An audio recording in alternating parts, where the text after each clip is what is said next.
Hi, Bill Landing here on Interesting Individuals. It is our 2020 Halloween show. We've got a number of things to show you. We're going to kick things off here at the Barker Mansion. The director, Sarah Burnt, is with me right now. And Sarah, you later in the month of October, you've got some intriguing projects going on.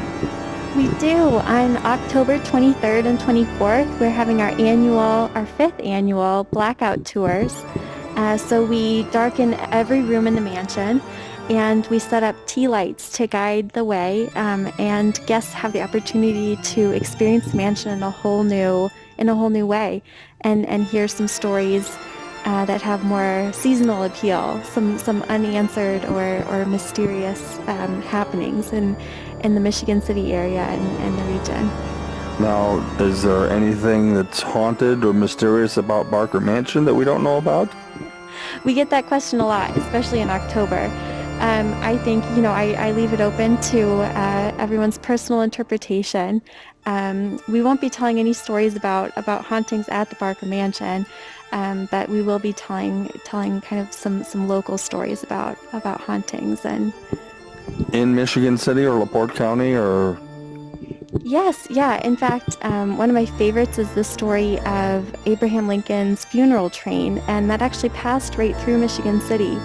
And there are stories about hauntings occurring on the anniversary of the funeral train every year. And where were those hauntings at, or what location?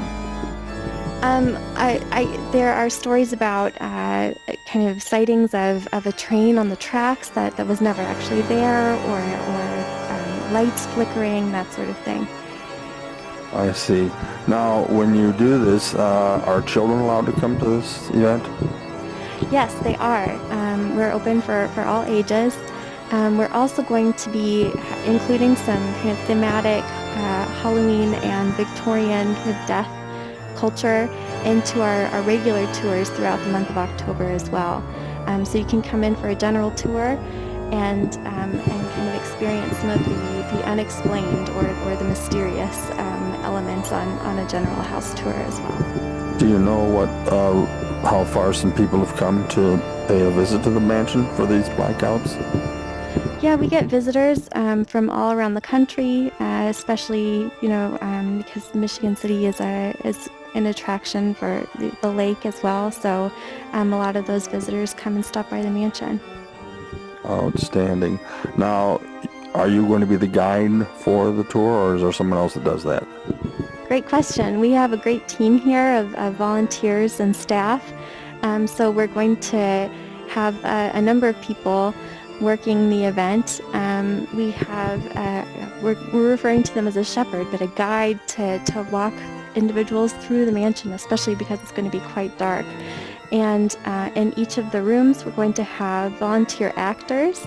They'll present each of these stories to the public, so we'll kind of have a theatrical element to it. That's great. We're going to just take a quick break, and then we're going to come back and we'll get more of a tour of the library room and see the lights and what's going to be going on. So stay with us. We're back on our Halloween show here on Interesting Individuals, and Sarah and I are still in the library room, but this is the room that's going to be really dark, so we had to have some lights on just to see it. So how many people are going to be able to sit at this table? We won't have anyone sitting at the table because it's an artifact, just like over almost everything in the house, and it's belonged originally to the Barker family when they lived here. So we'll have guests walking through the house. They'll be able to see everything by candlelight as they go through. And can we see one of these little lights? Are they? Yes. They're fake candle lights. And you've got quite a few of them around there. Yeah, they are fake because it's a museum, and so we want to protect our artifacts in our historic space. So they're all battery operated. No real flames allowed. What about the big candles? Those are also battery operated, but they're pretty convincing, right? Right. So this is, like I said, it's going to be super dark. So hope nobody trips over one another. But all right. Hey, we'll be right back. What room are we in now, Sarah? We're in the dining room. Okay. And will the tour come through this room? Yes, it will come through this room. This was used by the family for meals, both with just the family members and when they were entertaining as well. right. Will this room obviously be darkened as they're going through? Yes, it will, and we'll have tea light candles again to guide the way. Now, you talked about actors acting out roles. Can you be a little more elaborate on what they'll be doing? Sure. Yeah. So we've identified a few stories through local folklore and legends, and each of the actors is going to be assigned a different role, and they're going to be presenting a monologue and portraying that story in the space. Outstanding. So they're going to be, you say, stationed in different rooms with. Alrighty. Any other rooms that you'd care to show us? Sure. Yeah, we can take a look around. We'll be right back. We have just gotten done doing some excessive stair climbing, and there's a sofa over there, and I'm about ready to lay down for a while, but are we on the 3rd floor or the 4th floor? This is the 3rd floor. It was originally designed to be used as a ballroom, and in practice it was actually used as the Barker's daughter Catherine's school and playroom. I see. Now, what's going to be going on in this room during the tours? So during the tours, we have several musical instruments in this room, and we have a local organist who's going to be playing one of our organs that's still in working condition. Give some atmospheric music to the scene. How many employees do you have here? We have 6 employees, and we have a whole team of volunteers as well who keep things running. So the volunteers are going to get into the act then. It's coming up. Yes, that's right. Well, let's get some dates on this, Sarah, about the event, and then there's something beyond that you wanted to mention too. So Yeah, so our blackout tours are going to be held on Friday, October 23rd and Saturday, October 24th between 7 and 9:30 p.m. And then we're also doing kind of general Halloween-themed interpretation throughout the mansion during the month of October. So that'll include a lot of, Victorian death culture and just some of the more unexplained elements of Michigan City and local history that people are often curious about during this time of year. And I see the room has both an organ and a piano, so they both look great. Oh, excuse me. A second piano. I turn my head and I miss something, or I look and I find something else. So looks like it's going to be a good time. So then before then, it'll be Christmas. Is it too soon to talk about anything for Christmas? We're hoping to revive our Glowing Lights Christmas program again, and it's another chance to see the mansion in a new light and have a kind of seasonal experience. Well, Sarah, we hope you have a successful tour and that everybody comes. Sounds like it's well organized. You've got people who are going to come and they're going to know what to do, and your employees know what to do, so it sounds like it's going to be a success. Yeah, we had to kind of rethink things in terms of social distancing and COVID, and so we're really happy with the way that we've redesigned everything. We feel confident that we can keep folks safe and still give them, something fun to do for Halloween. All righty. Thank you, Sarah. We'll be right back. Please stay tuned for more of the 2020 Costume World Store on Interesting Individuals. Well, when you're thinking of Halloween, you can't help but think about pumpkins, and Coulter's here in Westville is the place you need to be, as they have pumpkins of every size imaginable. Let's take a look at some of these big ones right here. Wow. Yes, sir. Coulter's Produce.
Zelda, Roscoe, it's Halloween, and that means witches and warlocks will be casting spells and a chance to get promoted or switch to a different district.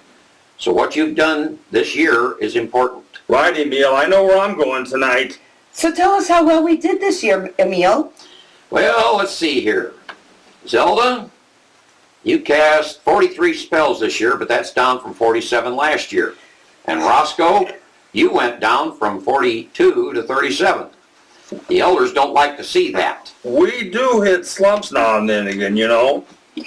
Well, that's true, but you both are being passed over for a promotion. Oh, darn it! I think these witches that sit on the council to decide these things should be replaced. They don't have the first idea of what witches and warlocks do. Well, I'm sorry, but that's the decision that's been passed down.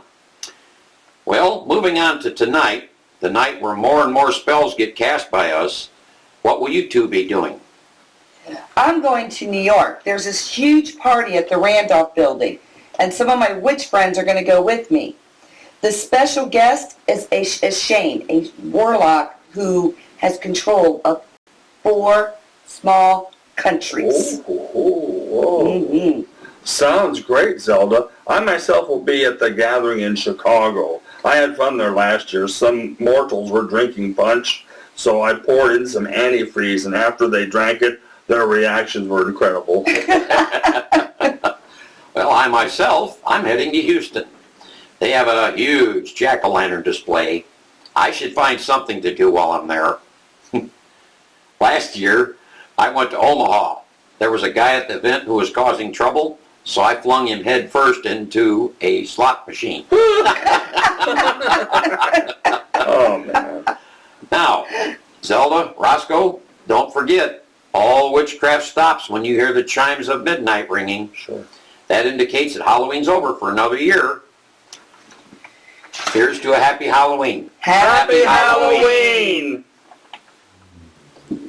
Boris Karloff was with Universal Studios from the 1930s through part of the 1950s decade. His name as an actor gained recognition when he played the Frankenstein monster in 1931. As the monster, Karloff would endure 3 to 4 hours worth of makeup. He dealt with a heavy vest, a heavy coat, and heavy boots. Karloff breathed life into this creature. He was able to do face and body movements. The monster could show fear, joy, and yes, anger. Karloff would play the monster 2 more times during that decade, and play other creatures and villainous characters as well. And despite being very frightening, so often on screen, Boris Karloff off screen was a pleasant, friendly, easygoing, and cultured man. Another popular Universal character that also had their first film in 1931 was Dracula, played by Bela Lugosi. Lugosi would play the role for Universal 1 more time. Lugosi did 1 turn at playing Frankenstein in the 40s. Lugosi also played Igor, the character who had a crooked neck. Lugosi's last wish was that he be buried in his Dracula cape. Many will remember Basil Rathbone for playing Sherlock Holmes, but Rathbone also got into the monster films, being in The Son of Frankenstein and Tower of London. Another actor Universal kept busy was Lon Chaney Jr. Chaney will forever be remembered for playing the Wolfman Larry Talbot, but Chaney played Frankenstein, Dracula, and several times he portrayed the Mummy. British actor Claude Rains made his first American film for Universal, The Invisible Man. There were also many performers who played supporting roles in these films. Among some of these actors are J. Carrol Naish, Edward Van Sloan, Lionel Atwill, John Carradine, Peter Lorre, a young Vincent Price, Una O'Connor, Evelyn Ankers, George Zucco, Dwight Fry, Milburn Stone, and Glenn Strange. And Dwight Fry, in addition to playing roles at Universal, he worked at a Lockheed airplane plant. Strange played the Frankenstein monster twice and did many B-westerns, but by the late 1950s he was a regular on the TV series Gunsmoke And Milburn Stone was also a regular playing Doc Adams on That City. There have been many TV terror movies that can be viewed at Halloween. Here are just some of them. Trilogy of Terror, When Michael Calls, Salem's Lot, Don't Be Afraid of the Dark, Dark Night of the Scarecrow, The Night Stalker, The Night Strangler, Satan's School for Girls, The Norris Tapes, Crowhaven Farm, It, Moon of the Wolf, Duel, and The Legend of Lizzie Borden.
I am now at the Rich Young residence in Michiana Shores, and we're going to take a look at the decorations he has for Halloween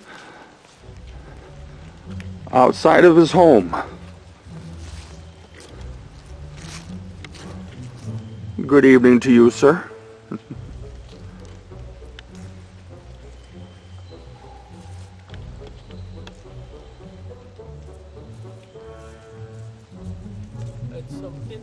All types of witches, goblins, monsters and demons, some that light up in the dark, as this one here does.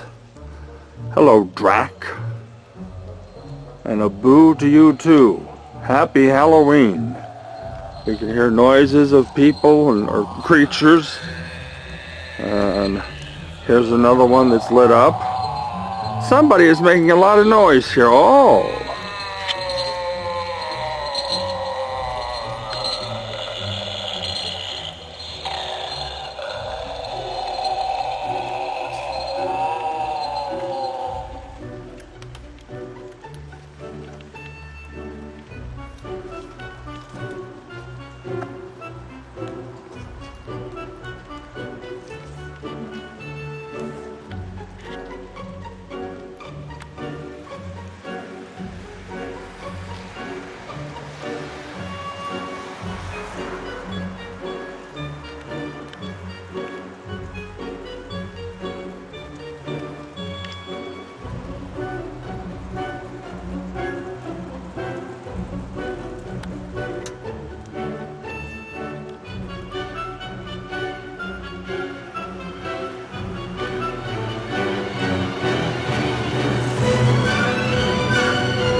I want to thank the Barker Mansion, Coulter's Pumpkin Farm, along with Rich Young, Sue Copeland of Costume World, Cindy Taylor, Andy Steele, and John Baines, and joining me in our Halloween show for 2020. That's this edition of Interesting Individuals. We'll see you again soon.